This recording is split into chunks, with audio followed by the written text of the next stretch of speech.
بند کر سکتے آواز کی ڈبلنگ ذرا بند کروا دینا. آواز میں ڈبلنگ تھوڑی سی نہیں تھا. پہلے سبق پڑھ لیں. پہلے سبق پڑھ لیں. سبق آخر میں پڑھیں. آخر میں آخر میں پہلے پڑھا دیں جیسے آپ نے سوچا. چلیں پہلے سبق پڑھ لیں پھر شروع کر دیتے ہیں. ٹھیک ہے جیسے آپ کی رائے. پہلے کا پہلے سبق پڑھا دیں. ٹھیک ہے آنا شروع کر دیں.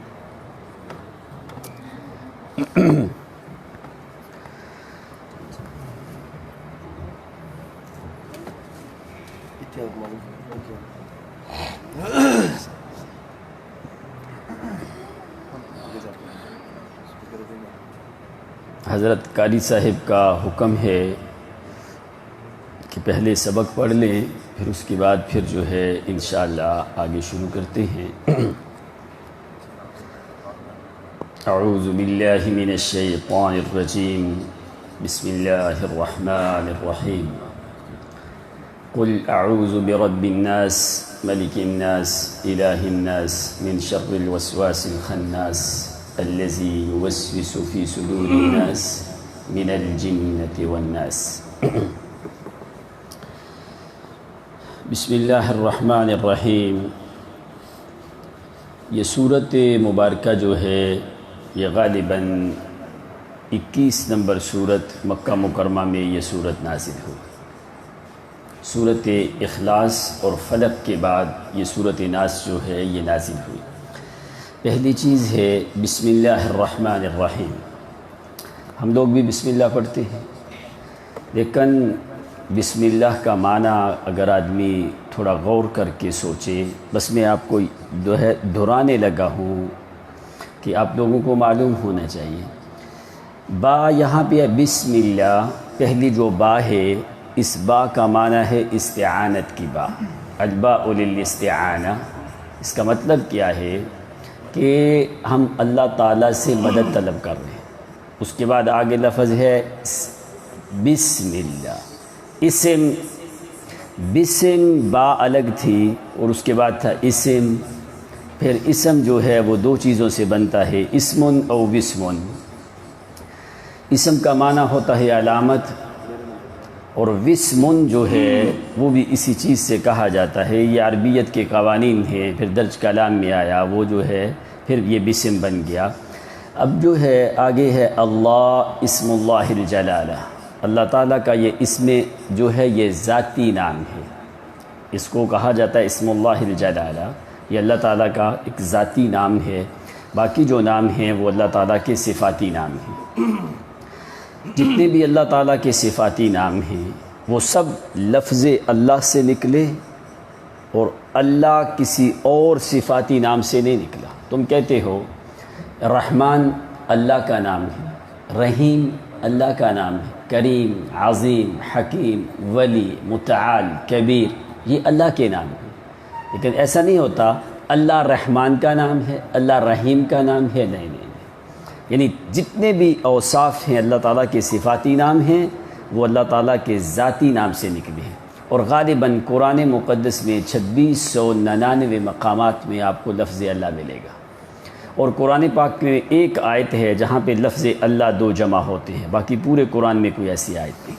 وَإِذَا جَاءَتْهُمْ آيَةٌ قَالُوا لَن نُؤْمِنَ حَتَّى نُؤْتَىٰ مِثْلَ مَا أُوتِيَ رُسُلُ اللَّهِ اللَّهُ أَعْلَمُ حَيْثُ يَجْعَلُ رِسَالَتَهُ. یہ آیت ہے واحد جس میں دو لفظ اللہ کے جمع ہوتے ہیں. تو بسم اللہ آگے ہے الرحمن الرحیم. الرحمن صیغہ مبالغے کا ہے. اللہ تعالیٰ کی جو ہے یہ بہت بڑی صفات کبریٰ. الرحمن فی الدنیا. اللہ تعالیٰ رحمان ہے پوری دنیا کے لیے، چاہے وہ انسان ہیں، جنات ہیں، حیوانات ہیں، پرند چرند درند جو کچھ بھی ہیں. اللہ تعالیٰ ان پہ رحمت کرتا ہے مخلوق ہونے کے ناطے سے.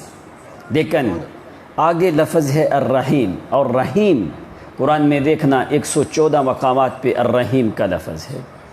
کیوں 114 مقامات پہ ہے؟ رحیم کا بھی صیغہ مبالغے کا ہے فعیل کے وزن پہ، جس میں بہت زیادہ رحمت ہے. قرآن کی پوری صورتیں 114 اور لفظ رحیم قرآن مقدس میں 114 مقامات میں موجود ہے. کیا معنی قرآن نے ظاہر کیا ہے کہ لوگوں قرآن کی کوئی ایسی صورت نہیں ہے جس میں اللہ تعالیٰ نے اپنی رحمت کا نزول نہ کیا. آدمی یہ نہ سمجھے کہ میں سورۃ فلق پڑھ رہا ہوں، پتہ نہیں میرے اوپر رحمت نازل ہوگی کہ نہیں۔ فرمایا جہاں سے بھی قرآن پڑھے اللہ تعالیٰ اپنی رحمتیں ضرور نازل کرتا ہے۔ تو اس لیے الرحیم، اب رحمان اور رحیم دونوں مبالغے کے سیغے، دونوں کا معنی ہے رحمت والا۔ اب ان میں فرق کیا ہے؟ الرحمن فی الدنیا والرحیم فی الآخرہ۔ الرحمن لعامة المخلوقات والرحیم خاصة بالمؤمنین یوم القیامہ۔ فرمایا کہ اللہ تعالیٰ رحمان پوری مخلوق کے لیے اور دنیا میں، لیکن اللہ رحیم صرف مومن کے لیے ہے۔ سبحان اللہ۔ اللہ رحیم صرف، قرآن دیکھو 22 سپارہ، وَكَانَ بِالْمُؤْمِنِينَ رَحِيمًا، وَكَانَ بِالْمُؤْمِنِينَ رَحِيمًا۔ اللہ تعالیٰ کی صفت رحیم جو ہے وہ خاص مومنوں کے لیے ہے۔ اللہ تعالیٰ قیامت کے دن اپنی پوری رحیم والی صفت صرف اور صرف استعمال کرے گا تو مومنوں کے لیے۔ تو اس لیے فرمایا بسم اللہ الرحمن الرحیم۔ اب معنی کیا ہوگا لغت کے اعتبار سے؟ کہ ہم اللہ تعالیٰ کے نام کی مدد کے ساتھ، جو رحمان ہے جو رحیم ہے، ہم شروع کرتے ہیں۔ اگر جس چیز کے ساتھ بھی آپ بسم اللہ پڑھو گے اس کے متعلق ہو جائے گا۔ اگر آپ لکھتے ہو تو معنی کیا ہوگا؟ میں اللہ کے نام کی مدد سے جو رحمان اور رحیم ہے میں لکھنا شروع کرتا ہوں۔ اگر آپ کھانے لگے ہو تو میں اللہ تعالیٰ کے نام کی مدد کے ساتھ جو رحمان اور رحیم ہے میں کھانا شروع کرنے لگا ہوں۔ اگر آپ چلنے لگے ہو، بیٹھنے لگے ہو، پڑھنے لگے ہو تو یہ بسم اللہ الرحمن الرحیم جو ہے یہ اسی کے متعلق ہو جاتا ہے۔ تو بسم اللہ کی با میں اللہ نے یہی سمجھایا ہے کہ بسم اللہ کہ مدد المستعان، مدد طلب کرنے والی اگر ذات ہے تو صرف ایک اللہ کی ذات ہے۔ تو اس لیے پہلا لفظ ہی جو قرآن میں آیا ہے وہ اللہ تعالیٰ کی وحدانیت کا تذکرہ کرتا ہے۔ باقی تشریح اس میں ٹائم ابھی کم ہے لیکن اس میں بہت لمبی تشریح ہے۔ قل صیغۃ الامر، یہ امر کا صیغہ ہے، اور قرآن مقدس میں تقریباً 500 کے قریب یہ لفظ تمہیں ملے گا۔ قل الامر من اللہ الی النبی صلی اللہ علیہ وسلم، یہ اللہ تعالیٰ کی طرف سے حکم آ رہا ہے پیغمبر کو۔ کیوں اللہ تعالیٰ پیغمبر کو کہتے ہیں کہو میرے نبی؟ اس میں دلیل کیا ہے کہ قل جب اللہ تعالیٰ نبی کو کہتے ہیں تو معنی کیا ہے کہ دنیا کو پتہ چلے کہ یہ کلام میرے محمد کا نہیں، میں خدا نے نازل کیا ہے۔ سبحان اللہ۔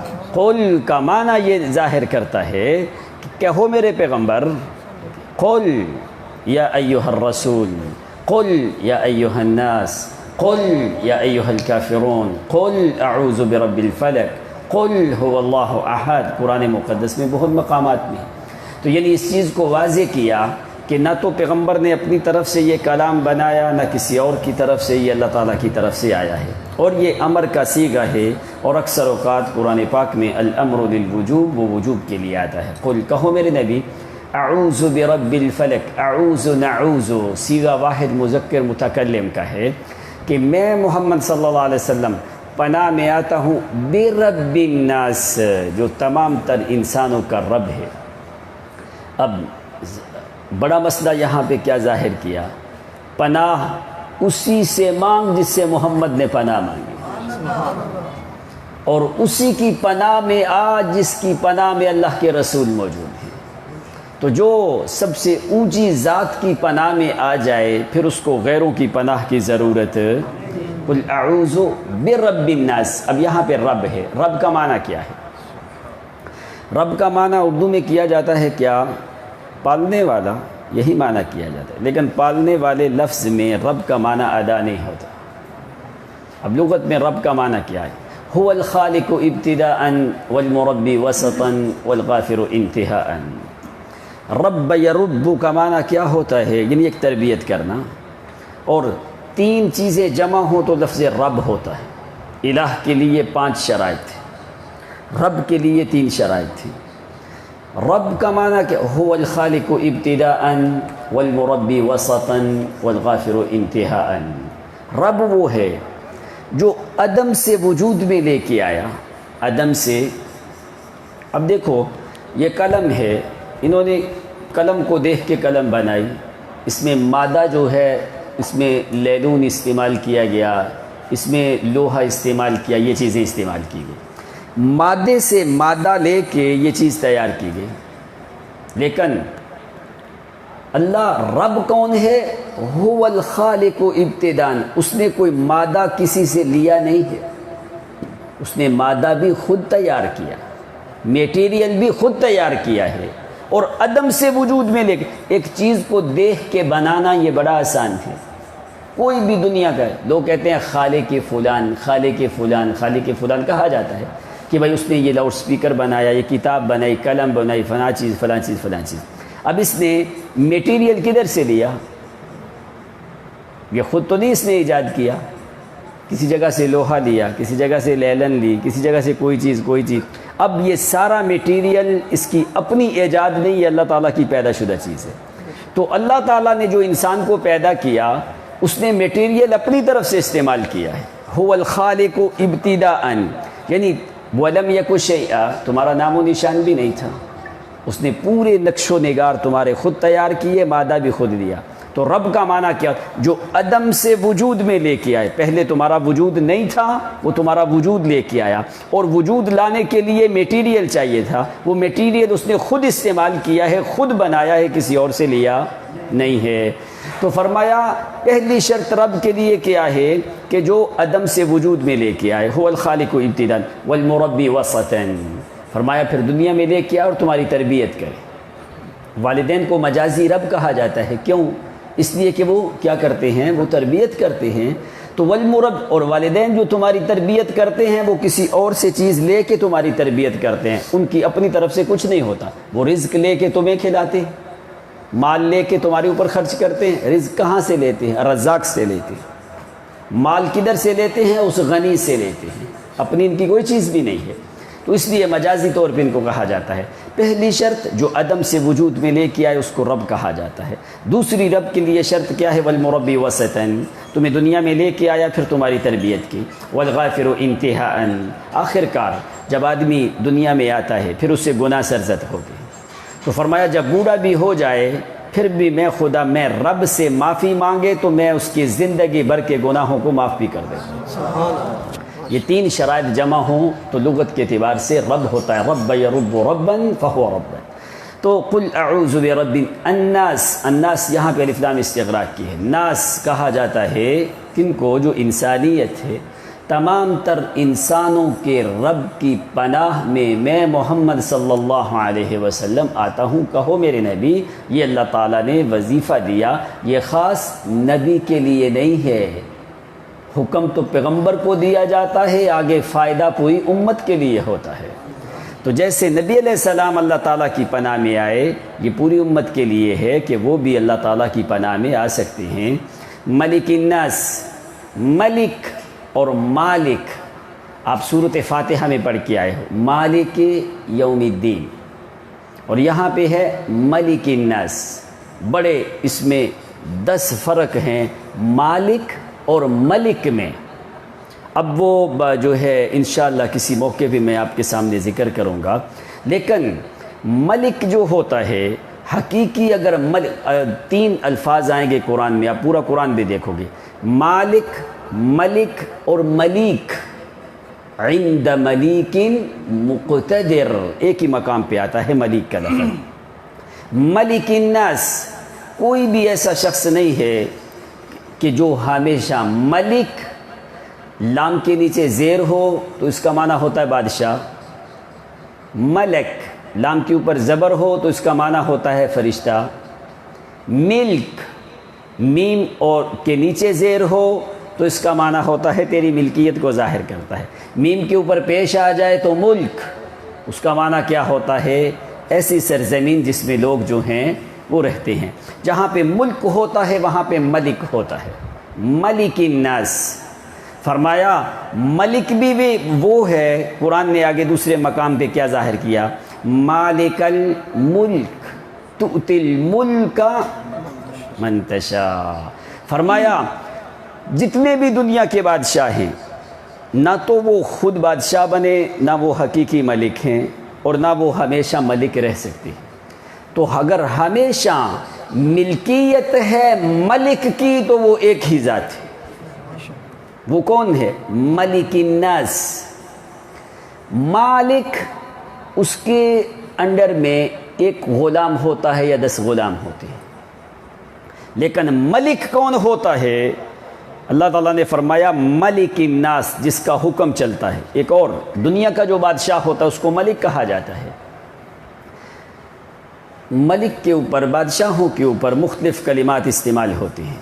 جو حجاز کا بادشاہ ہو نا، حجاز کا، عرب کا، اس کو ملک کہا جاتا ہے۔ جو حبشہ کا بادشاہ ہو اس کو نجاشی کہا جاتا ہے۔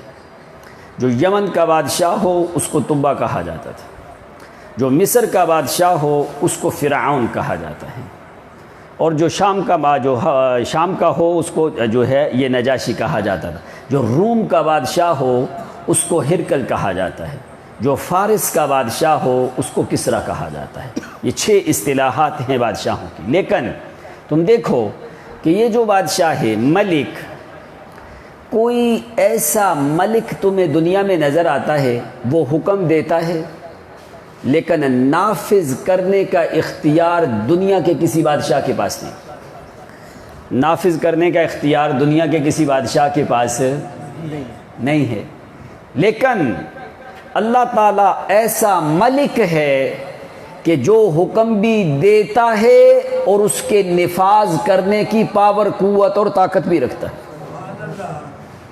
اسی لیے جو ملک کا لفظ استعمال کیا جاتا ہے دنیا کے بادشاہوں کے اوپر تو یہ مجازی طور پہ ہوتا ہے۔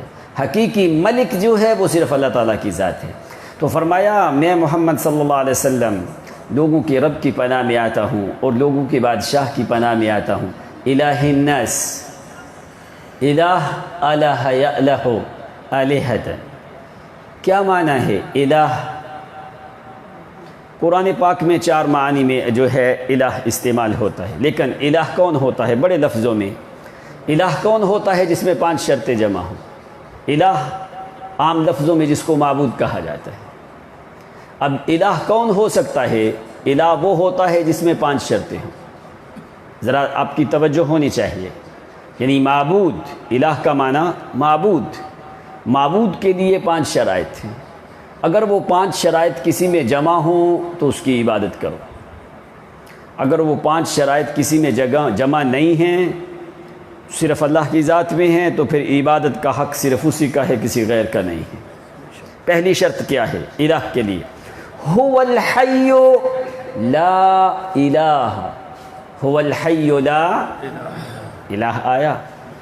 الہ کے لیے پہلی شرط ہے کہ وہ اپنی حیات سے ہمیشہ زندہ ہو، وہ اپنی حیات سے ہمیشہ۔ اور الحی قرآن مقدس میں، پورے قرآن میں آپ کو 5 مقامات پہ ذکر آئے گا۔ آیت الکرسی تو آتی ہے، اس میں کیا ہے؟ اللہ لا الہ الہ الا هو القیوم، الف لام میم، اللہ لا الہ الا هو الحی القیوم وعنت الوجوہ للحی وتوکل علی الحی الذی لا يموت۔ قرآن میں حی کا لفظ 5 مقامات میں آئے گا۔ اب جو اپنی حیات سے زندہ ہو، الہ کے لیے پہلی شرط ہے۔ کوئی دنیا میں ہے جو اپنی حیات سے زندہ ہو؟ ہے کوئی؟ جو بھی زندہ ہے، چاہے وہ نبی ہے، جن ہے، فرشتہ ہے، ولی ہے، امیر ہے، کنگ، ملک، پرائم منسٹر، بادشاہ، گدا، غنی، فقیر، حقیر، جو بھی ہے، وہ کسی کی دی ہوئی حیات سے زندہ ہے، وہ اپنی حیات سے زندہ نہیں ہے۔ تو فرمایا الہ وہ ہوتا ہے جو اپنی حیات سے زندہ ہو، پہلی شرط۔ دوسری شرط کیا ہے؟ السمیع لکل اقوال، وہ تمام تر لغتوں کو سننے والا ہو۔ کیا ہو؟ ہر کسی کی آواز کو سننے والا ہو۔ اب جہاں پہ السمیع قرآن مقدس میں 145 مقامات پہ اسم ہے السمیع، کیوں؟ کچھ چیزیں تم سنتے ہو، سمجھتے۔ اب دیکھو، مرغا اذان دیتا ہے، تم سنتے ہو، سمجھتے۔ بکری آواز نکالتی ہے، تم سنتے ہو، سمجھتے۔ جاپان کا کوئی آدمی ادھر آ جائے، تمہارے ساتھ جاپانی بولی بولے، تم سنتے ہو، سمجھتے۔ اب دیکھو، ایسی سماعت کا کیا فائدہ جو سنو تو سمجھ میں نہیں آئے؟ کوئی فائدہ نہیں ہے۔ لیکن الہ جو حقیقی ہے وہ کیا ہے؟ السمیع، وہ سنتا بھی ہے سمجھتا بھی ہے۔ چاہے کسی لغت میں تمہارے جو ہے یہاں کی بولی بولے، کوئی اسلام آباد کی بولی بولے، گجرانوالا کی بولے، کوئی لاطینی، کوئی عربی، کوئی ہندی، کوئی یونانی، کوئی ترکی، کوئی فارسی، کوئی پشتو، کوئی پنجابی، کوئی ہند کو کوئی بھی بولی بولے، کوئی چائنی جو کسی کو بھی سمجھ نہیں آتی، کوئی بھی بولی بولے، فرمایا ایک ہی لمحے میں لاکھوں انسان جمع ہوں، لاکھوں حیوان جمع ہوں، جنات بھی ملائکہ بھی، ساری دنیا، ہر آدمی الگ بولی میں بولے، وہ ہر کسی کی الگ الگ آواز کو سنتا بھی ہے سمجھتا بھی ہے۔ ایسا کوئی سمیع دنیا میں ہے؟ دوسری شرط، تیسری شرط کیا ہے الہ کے لیے؟ کہ وہ علیم ہو۔ کیا ہو؟ جانتا ہو مجھے بلا کون رہا ہے، انسان ہے یا پہاڑ کی غار میں کوئی جانور ہے یا سمندر کی موجوں میں کوئی اور حیوان یا مچھلی ہے یا فضاؤں میں کوئی پرندہ ہے، وہ جانتا تو ہو کہ بھئی کون مجھے بلا رہا ہے۔ تیسری شرط۔ چوتھی شرط کیا ہے؟ پہلی شرط الحیو، وہ ہمیشہ زندہ ہو، اس پہ موت اور وہ اپنی حیات سے زندہ ہو۔ دوسری چیز السمیع، وہ سننے والا ہو۔ تیسری شرط العلیم، اس کو پتہ بھی ہو۔ چوتھی شرط بڑی اہم البصیر، وہ دیکھے بھی۔ اس الہ کا کیا فائدہ آدمی بلا رہا ہے جو دیکھنے کی طاقت نہ رہے کہ پتہ نہیں کون بلاتا ہے، کدھر سے بلاتا ہے؟ تو فرمایا البصیر لا يخفى على الله شيء في الارض ولا في السماء، اللہ تعالیٰ کے سامنے نہ آسمان کا پردہ، نہ زمین کا پردہ، نہ کسی اور چیز کا پردہ، کوئی پردہ نہیں ہے۔ تمہارے سامنے کوئی دیوار حجاب آ جائے، کوئی آدمی مسجد کے باہر جا کے کھڑا ہو، اس کو پتہ نہیں اندر کتنے لوگ بیٹھے ہیں، کیا کر رہے ہیں، کہاں کہاں کون کون بیٹھا ہے، کیوں حجاب آیا، پردہ آیا، پردے کے پیچھے سے دیکھنے والی ذات کون ہے؟ البصیر، کہ بھئی وہ دیکھے بھی۔ چار شرطیں، پانچویں شرط کیا ہے؟ تم رزق مانگ رہے ہو، اولاد مانگ رہے ہو، بیماری سے شفا مانگ رہے ہو، کسی آدمی کے پاس تم قرض دینے کے لیے جاتے ہو یا کوئی چیز، تو کہتا ہے یار میں یہ دینے پہ قادر ہے، میں یہ نہیں دے سکتا۔ الہ کے لیے پانچویں شرط ہے القدیر، جو بھی مانگ وہ دینے پہ ہمیشہ قادر ہوتا ہے۔ رزق مانگ تو وہ قادر ہے، اولاد مانگ تو وہ قادر ہے، صحت مانگ تو وہ قادر ہے، جو بھی مانگ۔ کبھی اس الہ کے دروازے سے تمہیں یہ آواز نہیں آئے گی کہ بھائی میں یہ نہیں دے سکتا، نہ نہ۔ اللہ تعالیٰ نے فرمایا ادعونی استجب لکم، مجھے بلاؤ، استجب لکم، سین اور تا طلب ماخذ کے لیے، استجاب یستجیب کا معنی کیا ہوتا ہے؟ اس میں طلب، شوق رکھا جاتا ہے۔ فرمایا تیرے بلانے میں اتنا شوق نہیں ہوتا جتنا میں خدا کو قبول کرنے میں شوق ہوتا ہے۔ اجب لکم نہیں قرآن نے کہا، استجب لکم، علماء جانتے ہیں سین اور تا طلب ماخذ کے لیے ہوتی۔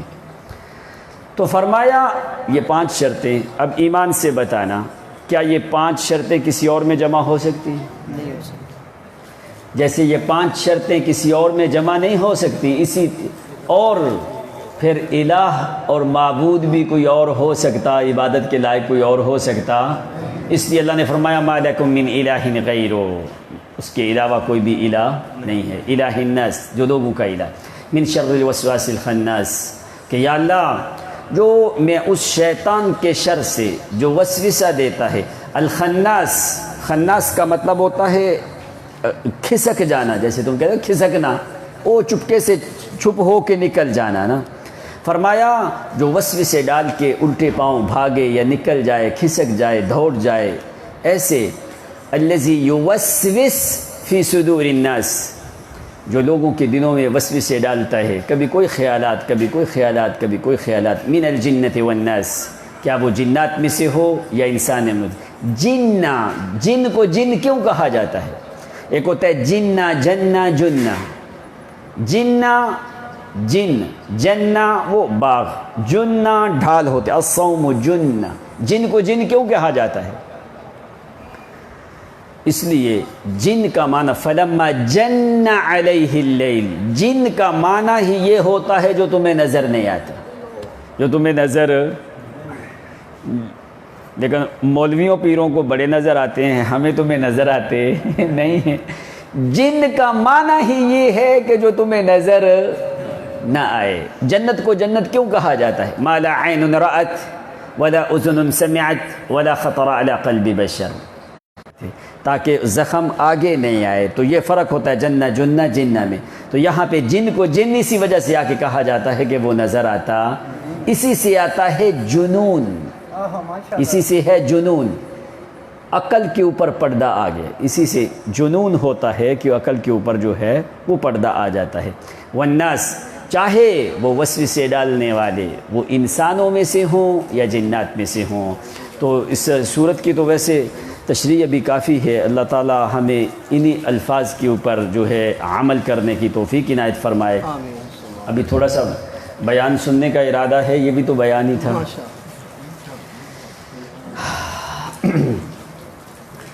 الحمد للہ الذی انزل القرآن، الحمد للہ الذی خلق الانسان علمہ البیان وانزل القرآن على قلب سید ولد عدنان، والصلاة والسلام على حبیب الرحمن وعلى آله وصحابه الرضوان، أما بعد فأعوذ بالله من شر نفسي ومن شر كل دابة أنت آخذ بناصيتها، إن ربي على صراط مستقيم۔ أعوذ بالله من الشيطان الرجيم، بسم الله الرحمن الرحيم، بل هو قرآن مجيد في لوح محفوظ۔ وقال صلى الله عليه وسلم